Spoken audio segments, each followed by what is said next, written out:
most people, I think certainly the Americans, have focused more on China and the worry about that and what that's happening there. And I think it was very interesting last week. I wouldn't say Trump was cozying up to the Chinese president, but they certainly were having close meetings, which probably really hacked off Putin and the Kremlin, who sort of thought the Chinese were their buddies. Russia's standard tactic whenever things aren't going quite right for them is they seem to come out and wave or rattle the nuclear saber. And over the last week or 10 days or so, we've seen 2 nuclear sabers being rattled with the Berezovsky or Skyfall nuclear-powered cruise missile. I must admit, having studied nuclear science at university, I had to go away and check the concepts behind it and all the rest of it and go, is this real? And then, of course, the Poseidon, as the Russians describe it, doomsday nuclear torpedo. What's your assessment? You're a nuclear expert, having commanded the CBRN battalion for the British military and then advised from a staff perspective on all matters up to Minister of Defence and higher for many years. What's your assessment of these Russian capabilities, and are they adding anything really that we should be concerned about? Well, I really don't think they are, and I wrote quite extensively in the other popular broadsheet in this country in some detail. I think first of all, the whole nuclear bang drumming by Russia really coincided with the Tomahawk missile issue. And when you saw the flat spin the Kremlin got into and all Putin's little hound dogs like Peskov and Medvedev, when at one stage people thought that Trump was going to give a couple of hundred cruise missiles to the Ukrainians. So I think that really started all this off. If we look at the Skyfall missile, this nuclear-powered missile, as you've described, to me, it's a complete chimera. So I recommend listeners, if you want to know more about this, read the book Nuclear War by Annie Jacobson, which was published a few months ago. It's a really easy read in what is a really difficult subject, but it's sort of it goes through the scenario of really Armageddon. And the first thing that you learn from reading this is that everything is over in 60 minutes because of the scenario of deterrence. And once you're attacked, you attack back again. And the fact that we now have people like North Korea and others who have these weapons. So looking at Skyfall, the Russians say it's great because it can loiter for hours and hours and hours. It has a key weakness. It only flies at 500 miles an hour. We were discussing a couple of weeks ago, the Russians were vaunting their hypersonic missiles as being the only sort of missile you want, which can fly at Mach 3 or 4 or 5,000 miles an hour. So suddenly, no, you want something that goes at snail's pace. And my point being is that if there is a nuclear exchange, it's all over hours and hours before these missiles get anywhere near the US. And if it's they front it up as a cruise missile, if it's a conventional cruise missile, fair enough. But how much does it cost? We're talking a Tomahawk is under $1 million a copy at the moment. This sort of thing, I mean, the engine alone, the nuclear reactor and engine alone is going to cost you, $10 to $20 million before you even think about the warhead. So to me, that what one forgets it. The Poseidon, whatever they want to call it, maritime UAV, underwater submarine that blows up to create a tsunami. It seems a very strange way of going about doing business. When we saw in the nuclear deterrence, that whole scenario, the ICBMs and submarines seem to be intercontinental ballistic missiles with multiple warheads, megatons worth of power. And it was interesting also last week, when all this was going on, Trump reminded Putin that I've got my super submarine parked just off the coast of Russia with enough nuclear power to obliterate St. Petersburg and Moscow.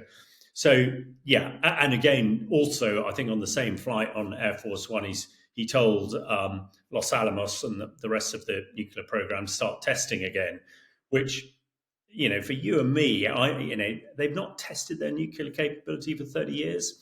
I find that a little bit strange. I am sure they've certainly tested the delivery means.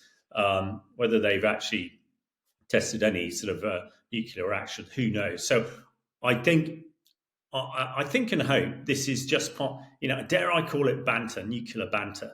That is probably what it is. The Russians got really flustered by tomahawks. They've come up with this nuclear piece, which we've discussed for the last 3.5 years, virtually every month, about the threats of nuclear attack, and nothing has happened. So I I think that is all it is. I know you just mentioned the N word, mentioned the nuclear word, and everybody starts flapping and getting very sort of hot under the collar. But actually, to me, the fact these things have stayed in their packets for the last 85 years is what should reassure people. So it's a diversion, I think, from what's really happening on the front lines and in Ukraine and Russia. Skyfall is nuclear powered, just for the listeners out there, from an intelligence perspective, to get the weight right to put it on an aircraft, you're going to have to reduce the amount of shielding that there is in the nuclear reactor. Otherwise, we'll get too heavy. And therefore, it's going to be a big beacon that is flashing that the satellites in space will be able to track instantly as it flies around. And of course, if you've got the shielding reduced, then it's going to contaminate the air that it's heating up with radiological material and ionize it, and it's going to have therefore a big trail that you can follow, a big red arrow in the sky saying here I am the whole way through. And then of course, if you put a conventional warhead on it, you've just created a dirty bomb, and that's probably going to cause more problems than a nuclear warhead, and therefore everyone will have to assume it's got a nuclear warhead on it. And boy, watch the first response going out from other nations very quickly indeed. So no, I agree with you completely. But Trump talked about the US restarting its nuclear testing on the back of what Russia's doing here. But he also hinted that Russia was testing, and he then hinted that China was testing, and he sort of suggested that these things are happening very deep underground and we don't always know about it. Do you think he's suggesting that both Russia and China are testing warheads that we don't know about? And do you think this is something that we should actually be worried about? Well, I think we should certainly be worried about proliferation. It is pretty clear now that the North Koreans do have a nuclear capability.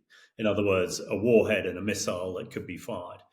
I think coming out of the White House or out of the Pentagon rather recently, and Trump alluded to it, the Chinese are building nuclear capability faster than anybody else, and are expected to have up to 1,000 warheads by the end of this decade, by 2029, 2030. Now that is a huge increase. They're thought to have about 300 or 400 warheads at the moment, so that is a doubling. It's clear that Russia is absolutely reliant on its nuclear capability. Whether they are testing, who knows? I mean, the part when we look at the Skyfall missile, the first time we knew about it was in 2017. So that is, 8-9 years ago, and it's taken that long to get to a position to test it. So again, I think there are lots of smoke and mirror. Most people, I think certainly the Americans, have focused more on China and the worry about that and what that's happening there. And I think it was very interesting last week.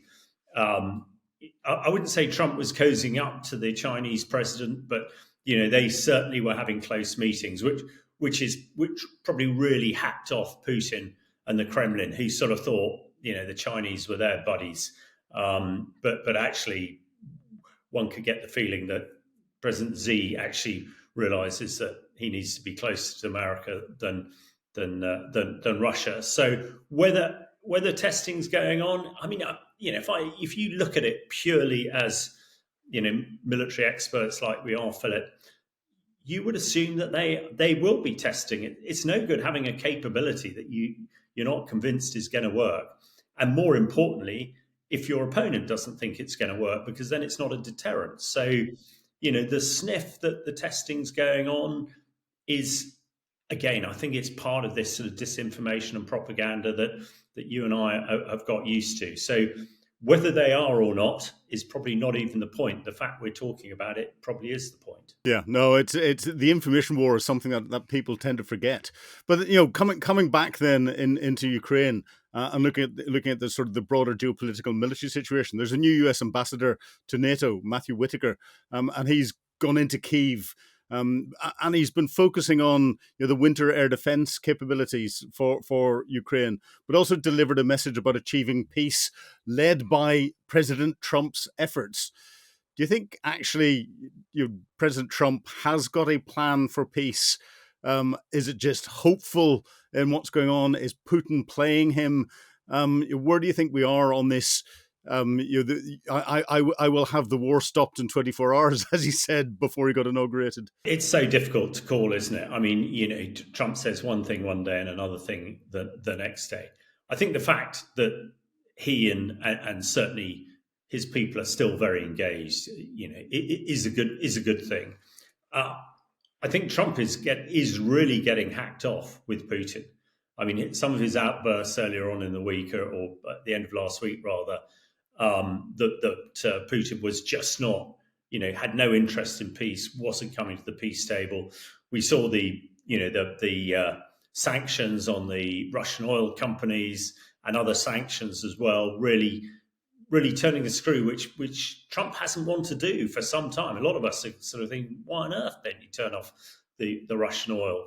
But Trump has managed to get the Indians to stop buying oil from the Russians at the moment, and the Chinese. So he's putting quite a lot of effort into it. We are coming into this winter period. We, as you say, air defense is absolutely key. We know the Germans apparently have given Kyiv a whole bunch of Patriot missiles, and Patriot is very important because we know Patriot knocks out the Russia unbeatable hypersonic missiles with regularity, and actually it looks at the moment that Russia is really focusing on the power infrastructure in Ukraine to try and turn the lights out and the heat off this winter. It has done for a while, so all the air defense to try and prevent that is required. The Ukrainians seem to be doing quite a good job of repairing that stuff at the moment, which is good.